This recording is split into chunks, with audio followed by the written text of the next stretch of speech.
Hello people, I am Jaby KOAY, joined by ACHARA KIRK. Hi guys. This is going to be a bit of a different video. We have a 47-minute video in front of us, and we're not going to watch this whole thing. I'm doing a screen capture right now so you can see what we're seeing at the same time, and as I move back and forth across the video, I have a vague idea as to what the entire point of Chandrayaan 2 was about, and I'm going to try to talk to ACHARA about that from like what I understand. Then we'll kind of skip through the video. So I'm telling you in advance before we watch so that you know what I know. So the idea is that they're launching this satellite thing, and forgive me for my whatever I don't know about. This is an article I read a few days ago. So they're launching it into Earth, and it's going around Earth a few times until it gets far enough away to get caught into the moon's orbit. Gotcha. Then it'll go around the moon a couple times to land on the south side of the moon. That's awesome. And no satellite has ever been there. Like no rover or anything has ever been to the bottom of the moon.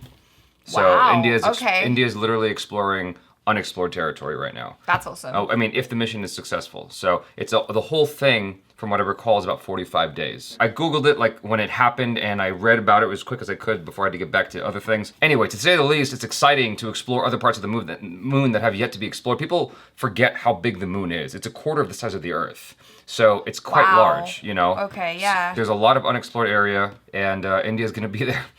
You know, here we go. That's awesome. Let's check this out. We will experience approximately 15 minutes of Karak. After the grand success of India's first successful mission to moon, Chandrayaan 1, India's Chandrayaan 2 is all set to be launched by ISRO in July 2019 using GSLV Mark III M1 launch vehicle.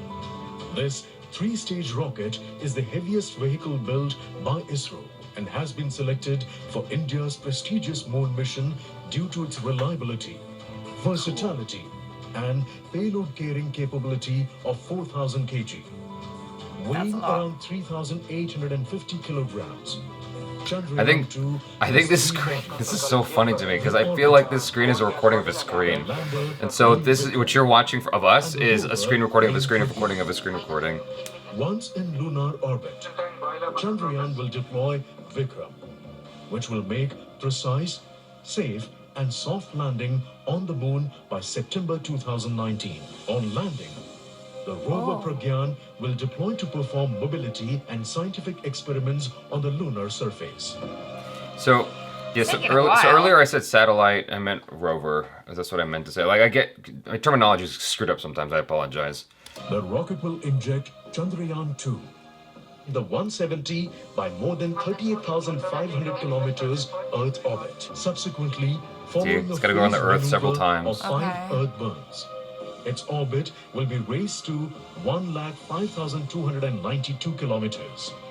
The spacecraft will then be nudged into the lunar transfer trajectory. From here, so cool. The Chandrayaan will take few days to arrive in proximity of the moon. The spacecraft's liquid apogee motor will be retrofired to insert it into a lunar orbit. Gradually, over a few days, the spacecraft will be brought closer to the moon in 100 by 100 kilometer circular orbit through 5 lunar burns.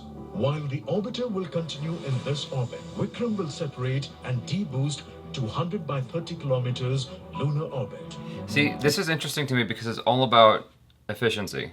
Yeah. It's all about maximizing what you can and using as little resources as possible to accomplish the mission. You just have to be patient with it, because a lot of the American missions, from what I recall, have been about as direct a connection as possible. You know, from Earth to the moon. Let's like get this done. Whatever it is, whether it's to Jupiter to whatever. Like sometimes they'll use a planet to slingshot something to a further trajectory in space. Like we have done that, but like this requires so much patience, and you have to. It's just interesting to me because I've never heard of a mission that does this. Well, yeah, and lots of calculations as well, right? To get the orbit correct and the direction and all of that. There's all kinds of crazy timing involved in that. Yeah, that's so cool. Where it will remain for 4 days.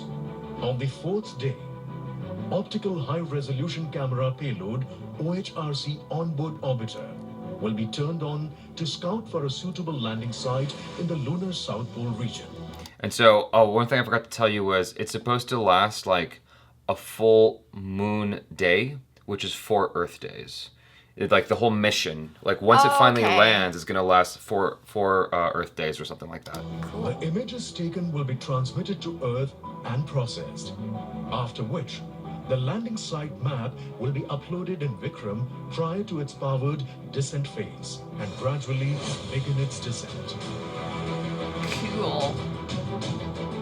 Loving the epic music. Yeah, probably gonna have to edit the epic music just to avoid copyright issues.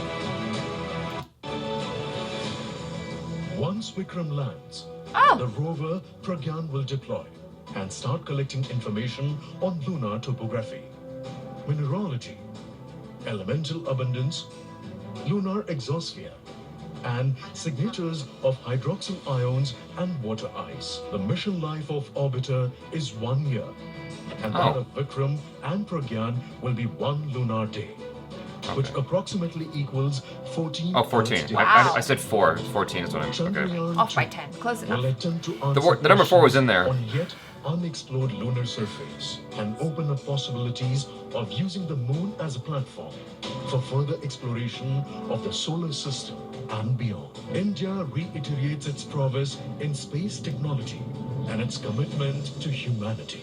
This is dope, man.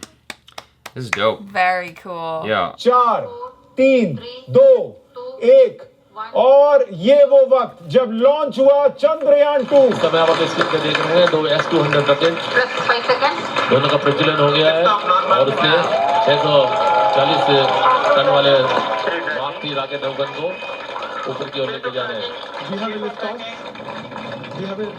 How fast that is. Wow.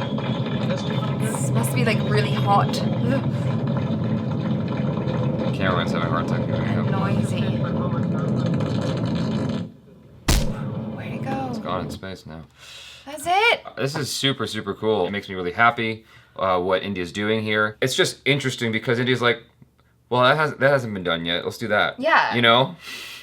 It's been 50 years, right, since Neil Armstrong and Buzz Aldrin landed on the moon. In those 50 years, no one's thought to check out the south side?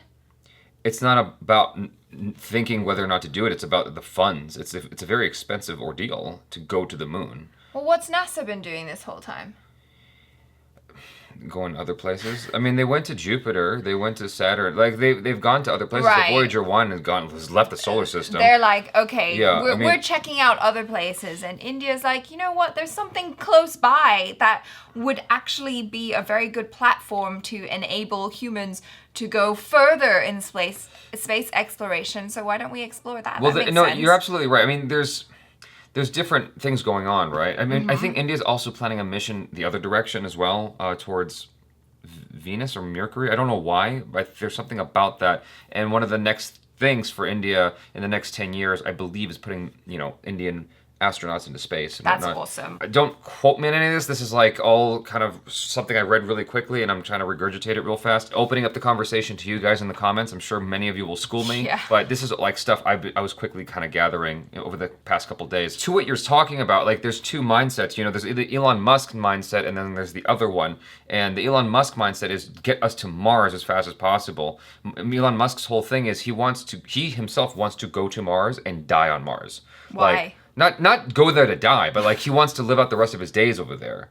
Like that's his master plan, right? Right, because like property on Earth is getting too expensive. I mean, this is what I read the other day. Like I was going through like the three geniuses, like Elon Musk, who did Jesse Eisenberg play? Mark Zuckerberg, and Bill Gates. Like going through what they went through, like following their path and what they want to do with the rest of their lives. And for Elon Musk, it said at the end of it that he wants to eventually die on Earth, but not on impact. I mean, die on Mars, not on impact, but like live there and then die. Like that's his ultimate dream. Okay. His whole thing is about saving humanity. And so there's the other mindset, which is building a home on the moon and then using that as a way to launch further. So what India's doing here is quite smart. It's like this is a part of the master plan. And, everyone's doing this at the same time, which is great. I think it's awesome. Like, cool, we'll get both missions going at the same time. Elon Musk is trying to get to Mars and everyone else is trying to get to the moon. And we'll both, everyone will figure it out at the same time, hopefully, Yeah. But I think the more likely scenario is that everyone's going to start working together. in order Yeah, I to make think this so. work. I mean, aren't there international space stations with lots of different astronauts working together already? Or is that just in movies? Or No, that's real. yeah, that's real, that's a right? thing, yeah. And it's also where astronauts. But they live there for a long time. It's crazy. I don't even know how people do. Anyway, I think the most likely thing to happen is something like straight out of StarCraft, where everyone kind of comes together in order to get to the next, I guess, installation of humanity. Yeah, it's so know? exciting that we're at this point in time where it seems like science fiction and real life are kind of crossing. Yeah. You know, like it's so cool. By the time this video comes out, you guys will have seen the other video about ISRO that we did. Not you, but me and Natasha watched. So what I was going to say was, what India's doing here, I'm wondering if those techniques can be borrowed by other people around the world, other countries, because it's all about efficiency and saving money and still getting the job done. And I'm wondering if there's a way for the other countries to kind of borrow those techniques in order to further our missions along. And so it becomes a more collaborative effort, kind of like, you know, Elon Musk, after he made the Tesla, I don't know where Tesla's going to be in 10 years, but he put out those plans without copyright or anything. He just gave them away. Wow. Like how you make the Tesla. I forgot the specific word for that. I'm sure someone could tell me in the comments. Patent, Yeah, he gave the patent. He just gave it out. He's like, here, everyone, start making electric cars, please. And so my whole thing is like that kind of sharing of knowledge, I'm hoping is what's happening here, so that all the countries can like start moving things forward faster in order, you know, for the progress of humanity. I mean, I really hope that that's the case, because if it is like, oh, America's gonna keep their knowledge and Russia's keeping their knowledge and China's keeping theirs and India's keeping theirs, it's not gonna help everyone advance together as the whole of humanity. You Right. know? But this is, what do you call it, inducing a patriotic feeling for a lot of Indians. Yeah. And I can totally understand why. It makes sense. It makes It's a lot of awesome. sense. It's a beautiful thing, man. And it's a huge achievement. So we'll check back in September to see where things are at. I'm certain it'll all go well. I'm looking forward to hearing where this goes, though, and how it all ends up. It's scary. You don't know what's going to happen. There's a lot riding on this. $1.7 billion is the number I recall. I don't know if that's accurate. That's what I recall. Every mission is dangerous. You just don't know what's going to happen. My hope is that everything goes according to plan, and India is able to acquire like new information as a result of this mission. Yes. That ultimately helps, you know, globally. Scientists around the globe. You guys, thanks so much for hanging out. Do let us know your feelings in the comments below, your thoughts, any information you want to share. I'm sure there's many of you who are watching this video who know way more than I do and would love to school me. I would love to be schooled and educated on this, because I really enjoy learning about this stuff. So do tell us, do school us. Check out KIRK on the social media, the Jab Strip if you like doing that. Subscribe if you haven't already. Check out our other reactions, reviews, short films, and vlogs. I'm Jaby KOAY. This is ACHARA. Peace out.